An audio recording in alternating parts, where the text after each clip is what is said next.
Assalamualaikum warahmatullahi wabarakatuh.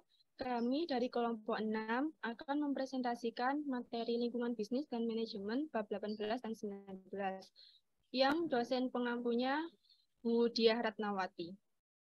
Next.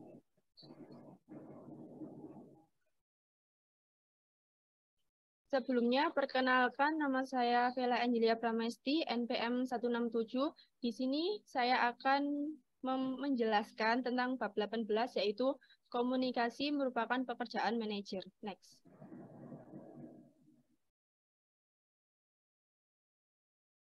Yang pertama ada pengertian komunikasi. Komunikasi adalah proses pertukaran dan pemahaman informasi yang dilakukan oleh dua orang atau lebih yang biasanya dengan tujuan memotivasi atau mempengaruhi perilaku. Next.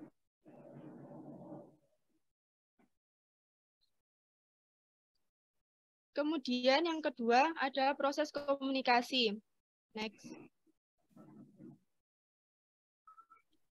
Terdapat dua unsur penting di setiap situasi komunikasi. Yang pertama yaitu pengirim. Pengirim adalah siapapun yang ingin mengemukakan ide atau konsep kepada orang lain, mencari informasi, maupun mengungkapkan pikiran atau emosi. Pengirim ini yaitu bertugas untuk menyandingkan ide dengan memilih simbol-simbol yang menyusun pesan. Dan yang kedua, pesan dikirimkan melalui saluran atau pengangkut komunikasi. Next. Kemudian ada penerima. Penerima merupakan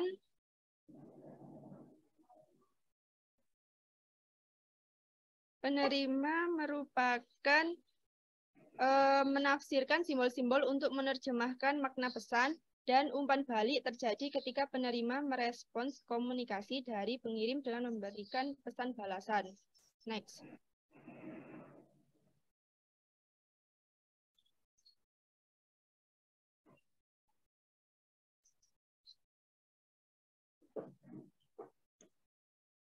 Baik, selanjutnya yaitu berkomunikasi dengan orang lain. Komunikasi dapat gagal jika penerima dan pengirim tidak menyediakan atau menafsirkan pesan dengan cara yang sama. Kita semua mengetahui sulitnya berkomunikasi dengan seseorang yang bahasanya berbeda dengan bahasa kita. Dan para manajer dewasa ini sering mencoba berkomunikasi dengan orang yang bahasanya berbeda dengan bahasa yang mereka gunakan. Next. Yang pertama ada saluran komunikasi. Para manajer dapat memilih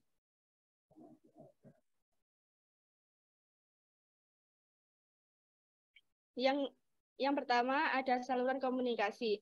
Para manajer dapat memilih banyak saluran untuk berkomunikasi dengan banyak manajer lain atau dengan pegawai. Bisa dengan cara tatap muka, membuat panggilan telepon, menggunakan olah pesan instan, mengirim email, menulis memo atau surat, atau membuat entry di blog perusahaan tergantung jenis pesannya. Next. Nah, di sini terdapat 3 karakteristik kapasitas saluran informasi. Yang pertama yaitu kemampuan untuk menangani banyak tanda dalam satu waktu. Yang kedua, kemampuan menyediakan umpan balik 2 arah dengan cepat. Dan yang ketiga, kemampuan menetapkan fokus pribadi untuk komunikasi yang dilakukan. Next.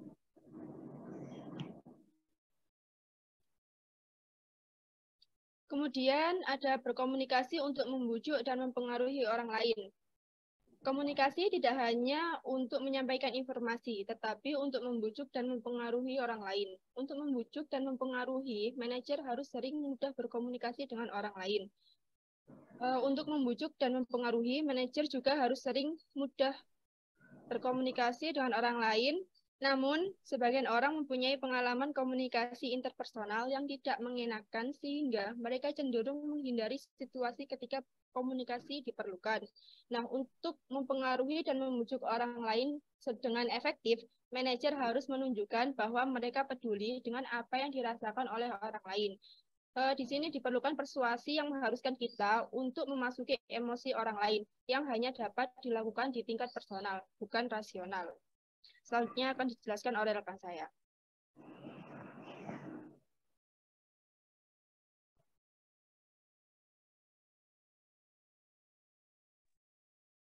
Sebelumnya perkenalkan, nama saya Devi Nurjaya Ramadodi, NPM 168. Di sini saya akan sedikit menjelaskan tentang dalam bab 18. Yang pertama yaitu perbedaan gender dalam komunikasi. Kelas, ras, kelompok etnis, dan juga gender merupakan faktor-faktor yang mempengaruhi cara orang berkomunikasi. Seorang manajer harus menghapus pandangan kolot tentang gaya komunikasi seseorang agar tidak menghambat pemahaman atau mempengaruhi keputusan personel. Di sini ada 3 perbedaan gaya komunikasi perempuan dan juga laki-laki. Yang pertama yaitu bagi kebanyakan perempuan berbicara berarti percakapan dan bahasa utama dalam hubungan. Sebaliknya bagi kebanyakan laki-laki berbicara adalah sarana utama untuk mempertahankan kemandirian dan menegosiasikan status dalam hierarki. Yang kedua, perempuan biasanya berusaha membangun hubungan. Mereka cenderung tidak menonjolkan keahlian dan prestasi mereka dan bukan menampilkannya. Sebaliknya, laki-laki cenderung menilai posisi mereka di tengah panggung, gemar menunjukkan pengetahuan mereka dan lebih mudah meminta pengakuan atas prestasi mereka.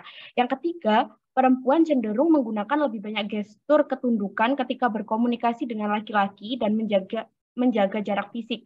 Sedangkan laki-laki cenderung lebih banyak menatap, lebih banyak menunjuk, mengambil lebih banyak ruang dan menggunakan gestur yang lebih besar dan leluasa. Dengan memahami gaya komunikasi antara laki-laki dan perempuan, diharapkan manajer dapat memaksimalkan bakat pegawai dan mendorong pegawai untuk berkontribusi lebih penuh bagi organisasi. Next.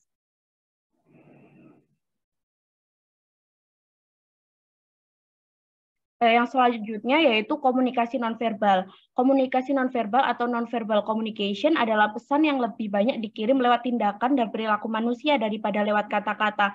Misalnya bahasa tubuh, yaitu salah satu aspek dari komunikasi nonverbal. Contohnya yaitu manajer selalu diawasi baik perilaku, penampilan, tindakan, sikap, yang menjadi simbol dari apa yang pegawai nilai dan harapkan dari orang lain. Kemudian komunikasi nonverbal ini kebanyakan terjadi secara tatap muka yang memiliki 3 sumber tanda-tanda, yaitu yang pertama kata-kata yang benar diucapkan, 2 vokal yang meliputi tinggi rendah, nada, dan juga timbre suara seseorang, dan yang ketiga raut muka. Next. Yang selanjutnya adalah menyimak. Salah satu yang terpenting dalam berkomunikasi adalah menyimak. Menyimak melibatkan keahlian memahami fakta maupun perasaan untuk menafsirkan makna asli suatu pesan, sehingga manajer dapat memberikan respon yang sesuai. Nah, di sini ada 10 kunci menyimak secara efektif. Yang pertama, kunci menyimak efektif, yaitu menyimak dengan baik, menemukan bidang yang diminati, menolak pengalih perhatian, mengutamakan fakta bahwa berpikir jauh lebih cepat, kemudian responsif, menilai isi pesan bukan cara mengungkapkannya, menghindari penilaian yang tergesa-gesa, mendengarkan gagasan, berusaha keras menyimak, dan menggunakan pikiran. Kemudian sebagai penyimak yang baik mengajukan pertanyaan, mencari hal baru untuk dipelajari, memberikan perhatian penuh dan berkonsentrasi, merangkum dalam hati dan menimbang di bukti, memperlihatkan ketertarikan, menilai isu dan mengabaikan kekeliruan dalam penyampaian, tidak memberi penilaian sampai memahami dengan sempurna, mendengarkan tema-tema penting, bekerja keras menunjukkan kontak fisik dan mata, membicarakan topik yang lebih berat untuk melatih pikiran. Kemudian ada penyimak yang buruk, yaitu penyimak yang pasif atau santai, membicarakan hal-hal yang tidak menarik, perhatiannya mudah teralihkan, suka melamun, menghindari kontak mata dan tidak banyak terlibat, tidak memperhatikan jika cara penyampaiannya buruk, memiliki praduga, mendengarkan fakta dan tidak menunjukkan energi dan lupa dengan perkataan lawan bicara, dan yang terakhir menolak topik pembicaraan yang sulit. Next. Kemudian yang selanjutnya yaitu komunikasi organisasi. Next.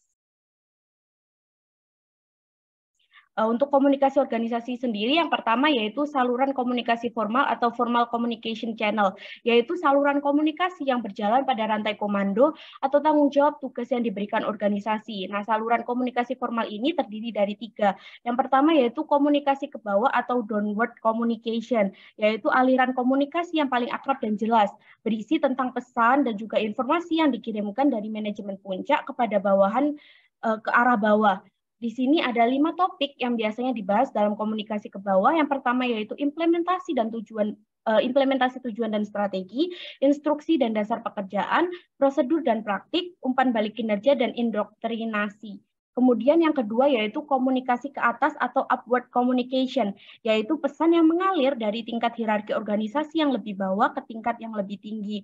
Nah, di sini ada 5 jenis komunikasi ke atas. Yang pertama yaitu masalah dan pengecualian, saran perbaikan, laporan kinerja, keluhan dan perselisihan, dan juga informasi keuangan dan akuntansi. Yang ketiga yaitu komunikasi horizontal atau horizontal communication, yaitu pertukaran pesan secara lateral atau diagonal antar seorang pegawai yang dapat terjadi secara lintas departemen. Tujuannya selain memberikan informasi juga dapat meminta dukungan dan juga mengordinasikan kegiatan dalam departemen. Kemudian ada 3 macam dari komunikasi horizontal. Yang pertama, pemecahan masalah di dalam departemen, komunikasi antar departemen, inisiatif perubahan dan perbaikan. Untuk yang selanjutnya akan dilanjut oleh rekan saya. Terima kasih.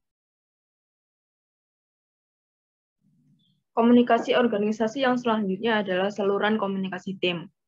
Komunikasi tim ini termasuk dalam komunikasi horizontal.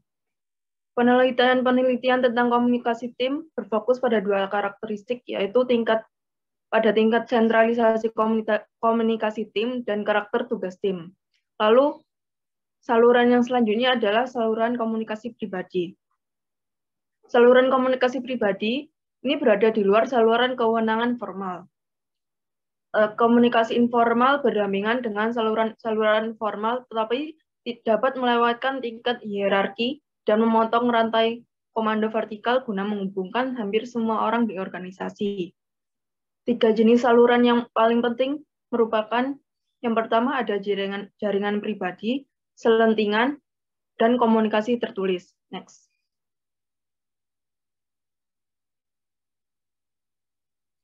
Selanjutnya ada inovasi dalam komunikasi organisasi. Organisasi dengan tingkat efektivitas komunikasi yang tinggi, membangun strategi-strategi untuk mendorong dialog, mengelola krisis komunikasi, menggunakan umpan balik untuk membina pegawai, dan juga menciptakan iklim percayaan dan keterbukaan. Next.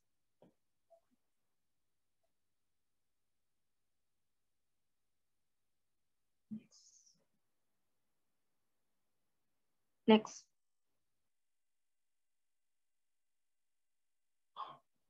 Yang pertama ada dialog.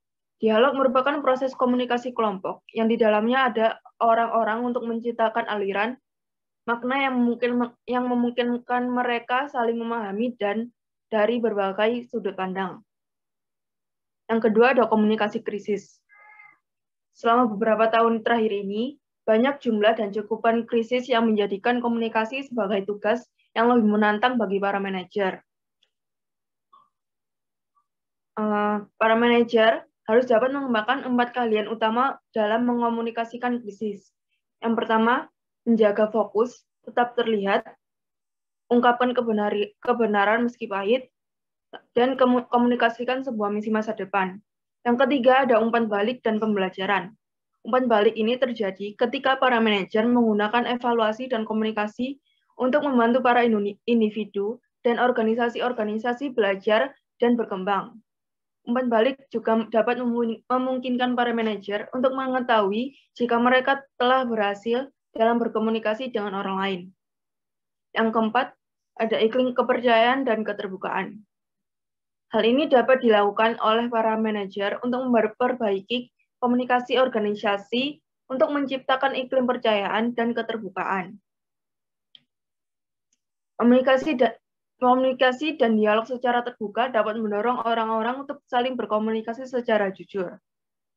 Dan juga para manajer harus mengembangkan dan menggunakan saluran-saluran komunikasi formal ke semua arah. Lalu para manajer harus bisa mendorong penggunaan saluran berganda yang termasuk dalam komunikasi formal dan informal. Lalu yang terakhir ada struktur yang harus cocok untuk kebutuhan inovasi. Sebuah organisasi dapat dirancang untuk menggunakan tim, gugus kerja, manajer proyek, dan struktur matriks sesuai kebutuhan untuk memfasilitasi aliran horizontal, informasi bagi koordinasi dan pemecahan masalah. Struktur tersebut harus merefleksikan kebutuhan informasi. Bila tugas tim atau departemen sulit, struktur terdesentralisasi harus diterapkan untuk mendorong diskusi dan partisipasi. Selanjutnya akan dijelaskan oleh teman saya.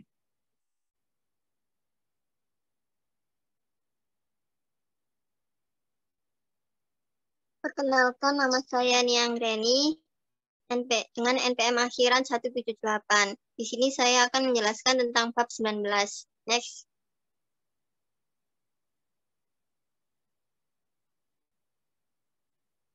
Tim. Definisi tim. Tim adalah unit dari 2 atau lebih orang yang berinteraksi dan mengkoordinasikan kerja mereka untuk mencapai tujuan tertentu. Komponen tim ada 3, yaitu yang pertama diperlukan 2 orang atau lebih. Yang kedua, orang-orang dalam sebuah tim akan melakukan interaksi secara rutin.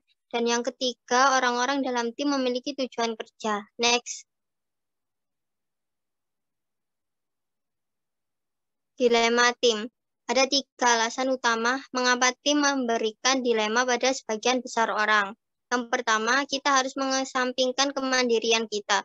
Ketika seseorang menjadi bagian dari sebuah tim, kesuksesannya bergantung pada kesuksesan tim. Dan yang kedua, kita harus berhadapan dengan pembonceng. Sebuah tim terkadang terdiri atas orang-orang yang memiliki etika kerja berbeda. Istilah pembonceng atau free rider adalah anggota tim yang mendapatkan keuntungan dari keanggotaannya dalam sebuah tim, tetapi tidak secara aktif berpartisipasi dan berkontribusi dalam tim. Yang ketiga, tim terkadang menjadi kehilangan fungsi. Beberapa perusahaan memperoleh kesuksesan besar lewat kerja tim, tetapi ada juga banyak contoh betapa tim organisasi-organisasi telah gagal total. Next.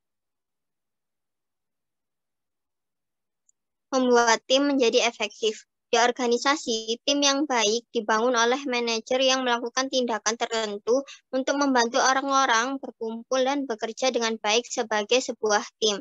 Keefektifan sebuah tim kerja didasarkan pada 3 hal berikut. Yang pertama, hasil keluaran produktif. Yang kedua, kepuasan diri. Dan yang ketiga, kemampuan untuk beradaptasi dan belajar. Next. Model tim yang efektif. Faktor-faktor yang mempengaruhi sebuah tim dimulai dengan konteks organisasi. Konteks organisasi di mana tim tersebut beroperasi terdiri atas hal-hal seperti struktur, strategi, lingkungan, budaya, dan sistem pemberian penghargaan. Dan keberagaman tim berkenaan dengan pengetahuan dan keterampilan yang dimiliki oleh para anggotanya untuk mengerjakan suatu tugas akan memberikan dampak yang besar dan proses dan keefektifan tim. Next.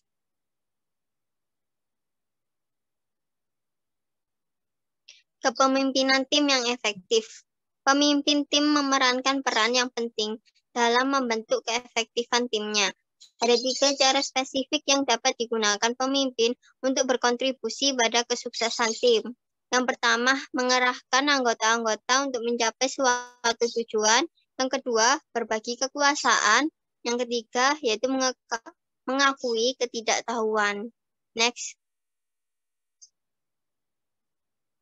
Jenis-jenis tim. Yang pertama yaitu tim formal atau formal team.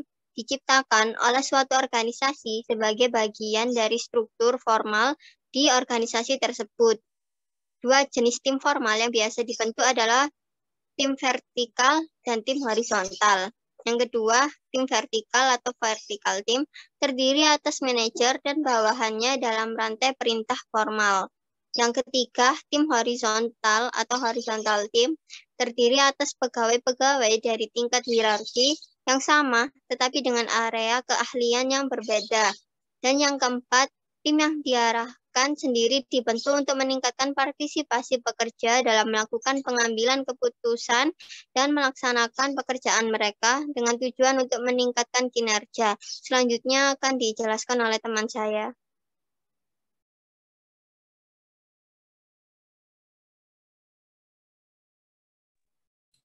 Baik, di sini sebelumnya perkenalkan dulu nama saya Nadia dengan akhiran NPM 200. Di sini saya akan menjelaskan materi selanjutnya tentang pengerahan tim yang inovatif. Pengerahan tim inovatif itu dibagi jadi 2, tim virtual dan tim global. Tim virtual sendiri bermakna terdiri dari anggota-anggota yang terpisah secara geografis atau organisasi dan berhubungan melalui teknologi informasi dan telekomunikasi yang maju. Contohnya tim virtual Nokia. Maksudnya di sini tuh dia satu perusahaan yang dimana cabangnya itu ada di seluruh dunia, dan untuk pengorganisasian setiap rencana ke depannya itu dilakukan secara virtual, secara kalau di dunia pendidikan seperti Zoom. Dan yang kedua adalah tim global. Tim global adalah tim kerja lintas batas yang terdiri atas anggota-anggota dari bangsa dan negara yang berbeda dan memiliki aktivitas yang mencakup banyak negara. Contohnya pengembangan perangkat lunak di Tandem Service Corporation. Tim global ini namanya aja udah global. Dia tim yang di mana tim itu ada di seluruh dunia, ada di satu dunia ini tersebar luas. Jadi di setiap negara perusahaan tersebut memiliki tim yang digunakan untuk meneliti atau memasarkan produknya. Next, karakteristik tim. Nah, karakteristik tim di sini dibagi menjadi beberapa bagian. Yang pertama adalah ukuran. Ukuran di sini yang dimaksud adalah tim menurut ahli seorang psikologi, tim itu akan bekerja dengan efektif jika terdiri dari 5 orang, dan jika suatu tim melebihi 5 orang, tim tersebut akan menyebabkan menurunnya tingkat motivasi dari setiap karyawan. Dan yang kedua adalah keberagaman. Keberagaman sendiri dari judulnya udah terbaca dengan jelas keberagaman. Banyak jenis beragam karyawan yang dijadikan dalam satu tim. Di sini ada 2 hal yang bisa dibahas dari keberagaman sini adalah keuntungan dan kekurangannya. Kalau keuntungan dari berbagai macam pemikiran, dari berbagai macam bentuk sifat masyarakat di belahan dunia yang berbeda, dan jika semua ini digabungkan menjadi satu tim, itu dapat membentuk suatu ide-ide yang baru, dapat membuat inovasi-inovasi yang baru untuk perusahaan. Dan kekurangannya mungkin karena perbedaan budaya dari setiap masyarakat, dari setiap individu, mungkin akan ada beberapa cekcok atau perbedaan pendapat setiap karyawannya. Dan yang ketiga adalah peran anggota. Peran anggota di sini orang-orang yang memainkan peran spesialis tugas, yang memiliki tugas yang sudah diserahkan oleh perusahaan, akan menggunakan waktu dan energinya untuk membantu tim meraih tujuan-tujuan yang sudah ditetapkan perusahaan dari awal. Mereka seringkali menunjukkan perilaku yang seperti di bawah ini, yaitu menciptakan ide. Karyawan atau anggota suatu tim tentunya, apalagi kalau tim yang bagian langsung ke masyarakat, yang langsung promosikan produk, langsung membuat produk yang dibutuhkan oleh masyarakat, pasti mereka membutuhkan untuk selalu menciptakan ide-ide baru. Dan yang kedua, mencari informasi. Mencari informasi di sini, informasi-informasi yang berhubungan dengan tugas yang mereka buat, baik itu informasi tentang masyarakat atau informasi tentang negara yang mereka bangun, yang mereka pasarkan produk mereka di sana. Dan yang ketiga adalah meringkas, yang keempat menyemangati, dan yang kelima adalah mendorong, yang keenam adalah menyelaraskan, yang ketujuh adalah mengurangi ketegangan, dan yang ke-8 adalah melakukan kompromi. Selanjutnya adalah proses tim. Proses tim di sini berarti di mana bagian ini akan membahas tahap perkembangan kepaduan dan norma-norma. Di sini tuh proses pembentukan tim yang di awal tim ini akan dimulai. Dan yang kelima, tahap-tahap yang kelima adalah tahap-tahap pengembangan tim. Tahap-tahap pengembangan tim di sini yang pertama adalah tahap forming, yaitu tahap pembentukan dalam proses perkembangan tim atau disebut dengan masa orientasi atau masa perkenalan tim. Dan yang kedua adalah masa storming, di mana tahap storming ini kepribadian setiap individu mulai tampak pada anggota masing-masing. Nah, di sini perbedaan-perbedaan dari setiap individu mulai tampak antara satu sama lainnya. Dan tahap yang ketiga adalah tahap norming, yaitu tahap konflik, di mana konflik diselesaikan dan diselaraskan satu sama lain. Jadi antara satu tim satu sama yang lain itu menyesuaikan dirinya masing-masing agar dapat membentuk tim yang kuat dan hebat. Dan yang tahap keempat adalah tahap performing, yaitu penekanan yang besar di mana tempat pada pemecahan masalah dan pencapaian target. Nah, di sini saat tim sudah bisa berkolaborasi secara baik, di sini tim akan berusaha untuk mencapai tujuan-tujuan yang diperlukan atau dibutuhkan atau yang sudah ditugaskan oleh perusahaan. Yang selanjutnya akan dilanjutkan oleh teman saya.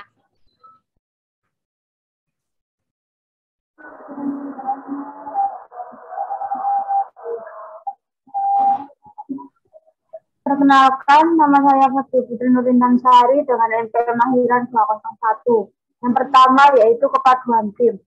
Kepaduan tim artinya yaitu sejauh mana para anggota tertarik pada timnya dan termotivasi untuk tetap berada dalam tim tersebut.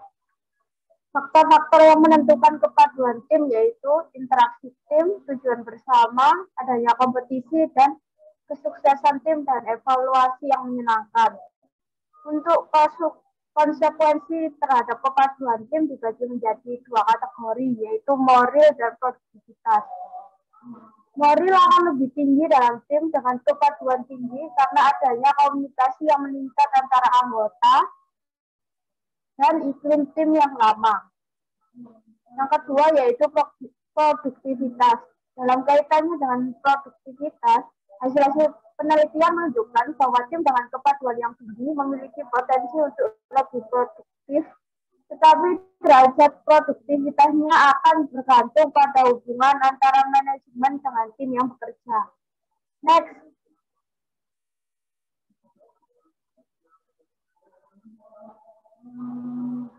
Norma-norma tim.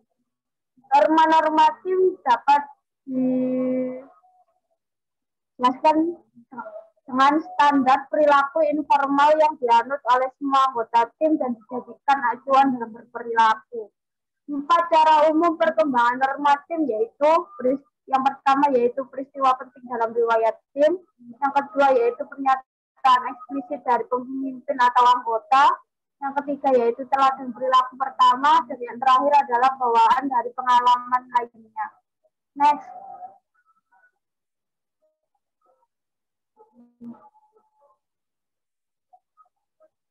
Mengelola konflik. Konflik adalah interaksi yang bersifat bermusuhan, di mana satu pihak berupaya untuk menghalangi niat atau tujuan pihak lainnya. Next.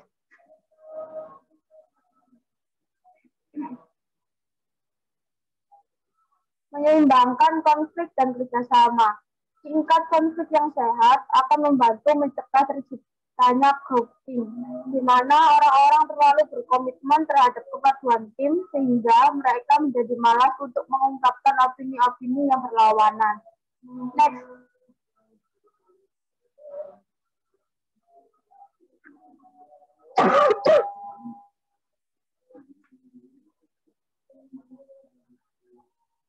Sebab-sebab konflik.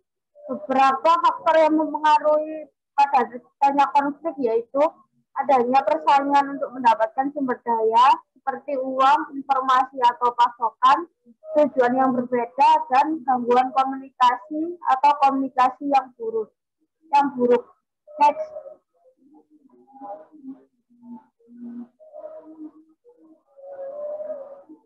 Penyelesaian konflik.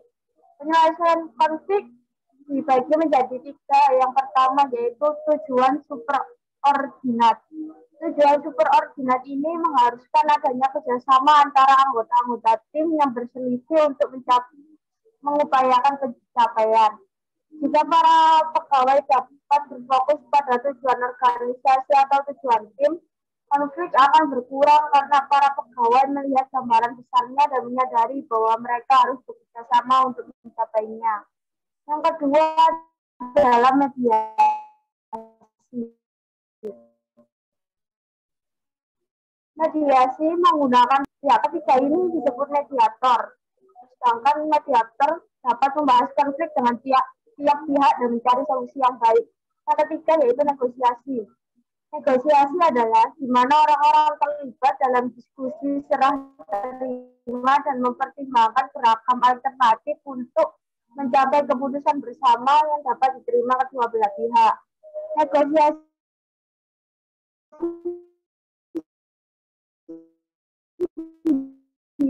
dibagi menjadi dua, yaitu negosiasi integrasi dua belah pihak, di mana kedua belah pihak ingin menciptakan solusi yang kreatif yang dapat menguntungkan kedua belah pihak.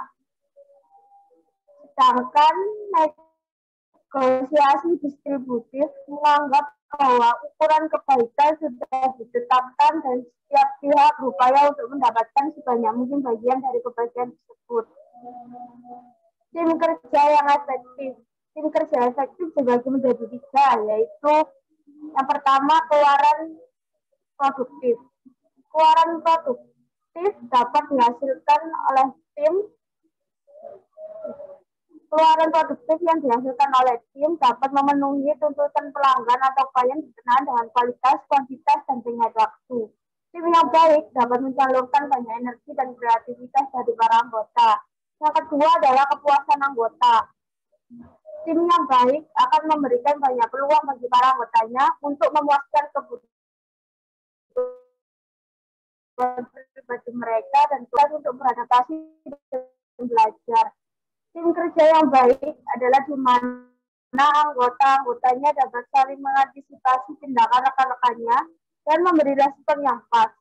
Tim yang baik belajar dari pengalaman serta menggunakan pembelajaran ini untuk memperkuat dan menciptakan kembali tim tersebut dengan secara mulus beradaptasi pada tuntutan organisasi dan persaingan yang berubah-ubah. Next.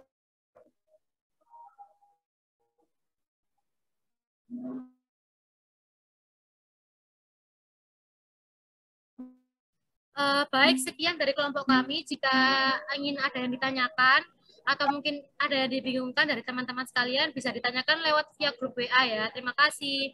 Wassalamualaikum warahmatullahi wabarakatuh.